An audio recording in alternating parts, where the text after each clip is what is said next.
Sushila Sitaram ट्रस्टतर्फे 11 February रोजी भुसावळ येथे घेण्यात आलेल्या मोफत डोळे तपासणी व चष्मा वाटप शिबिरामध्ये एकूण 94 व्यक्तींची तपासणी करण्यात आली।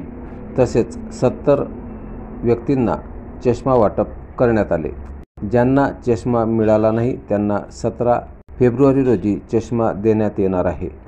शिबिराच्या यशस्वीतेसाठी सोनाली राणे, रितेश भारंबे, अनिल भारंबे यांनी सहकार्य केले। डोळ्यांच्या तपासणीसाठी चिंदडे ऑप्टिकल्स यांचे सहकार्य लाभले। या शिबिराचे आयोजन सुशीला सीताराम ट्रस्टचे संस्थापक अध्यक्ष श्री सीताराम चौधरी, अध्यक्ष डॉक्टर लतिका बोंडे, सचिव सौ मंगला राणे, विश्वस्त सौ शुभांगी पाटील यांनी केले होते। सुशीला सीताराम ट्रस्टतर्फे आतापर्यंत शैक्षणिक, वैद्यकीय, कौटुंबिक आणि विवाहासाठी गरजूंना मदत करण्यात आलेली आहे।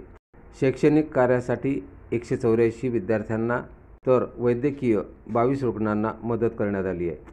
त्याचप्रमाणे कौटुंबिक आपत्ती 10 परिवारांना आणि 6 मुलींच्या विवाहासाठी ट्रस्टतर्फे मदत करण्यात आलेली आहे।